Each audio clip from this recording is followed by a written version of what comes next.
Bonjour à tous. Dans cette capsule, nous allons utiliser un logiciel qui s'appelle Desmos pour trouver la droite de régression à partir d'un nuage de points et ainsi pouvoir faire des prédictions. Prenons un exemple. Martine fait de la course à pied, toujours sur le même circuit aux alentours de sa maison. Son parcours est d'une distance de 2 km. Elle s'aperçoit que son temps pour effectuer cette distance varie d'une journée à l'autre. Elle s'interroge sur les effets de la chaleur sur ses performances. À 9 reprises, elle a noté la température extérieure et le temps qu'elle a mis pour effectuer son parcours.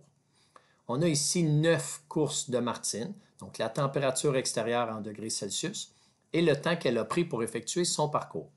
Alors, ce qu'on veut faire, c'est représenter chacun des 9 couples dans le plan cartésien, c'est-à-dire tracer le nuage de points, mais on va le faire à l'aide du logiciel Desmos, parce que par la suite, on va déterminer l'équation de la droite de régression avec le logiciel pour être capable de répondre aux questions B et C.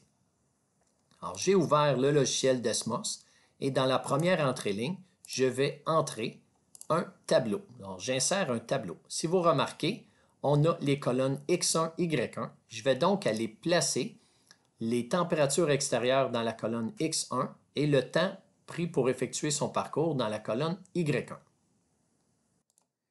Alors, voilà, c'est fait. J'ai rentré les 9 couples dans la table de valeurs. Ce qu'on veut faire maintenant, c'est visualiser le nuage de points. Donc, je vais aller dans la petite clé anglaise qui est là. Le X minimum, je vais mettre, tiens, moins 2.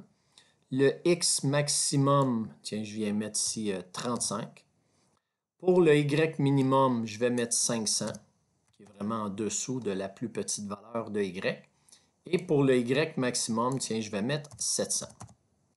Alors, je clique dans le graphique et cette petite fenêtre s'est effacée. Maintenant, ce qu'on aimerait, c'est tracer la droite de régression. Donc, on va demander au logiciel de la calculer. Alors, je vais cliquer sur la deuxième entrée-ligne. Et étant donné qu'on travaille avec les variables x1, y1, je dois identifier, je dois le mentionner au logiciel. Donc, je vais commencer avec y1. Je vais aller dans le clavier pour aller chercher un symbole, la petite vague. Donc, cette petite vague-là va me permettre de mentionner au logiciel de calculer la droite de régression. Donc, j'ai été sélectionner la petite vague et maintenant, je vais aller cliquer sur mx1 plus b. J'ai donc deux paramètres, m et b, que le logiciel a calculés. Avec m est égal à 5.09 et b est égal à 502.52. Donc, c'est le logiciel qui a déterminé ces deux paramètres-là et a tracé la droite de régression. Maintenant, moi, si je veux faire des prédictions, je pourrais les faire en faisant des calculs parce que j'ai la valeur des deux paramètres, ou bien je pourrais demander au logiciel de faire ces calculs-là pour moi. Donc, je vais retourner voir la question B. Si aujourd'hui la température extérieure est de 32 degrés Celsius, ça c'est ma valeur de X, quel temps devrait faire Martine pour courir son circuit? Donc, là, on cherche la valeur de Y quand le X est égal à 32.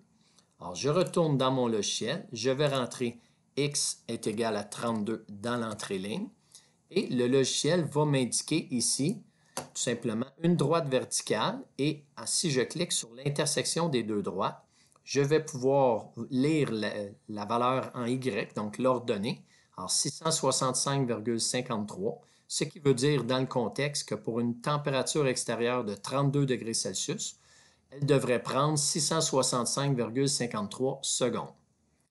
On va aller répondre à la dernière question, la question C. Si Martine a couru son circuit en 544 secondes, quelle température extérieure faisait-il? Alors là, c'est l'inverse. On donne la valeur de Y et on cherche la valeur de X. Je retourne dans mon graphique. Je vais aller entrer Y est égal à 544. Donc, ça va me faire une droite horizontale. Et là, quand j'arrive ici, je vais pouvoir cliquer sur l'intersection des deux droites. Et pour un temps de 544 secondes, la température extérieure devrait être de 8,143 degrés Celsius.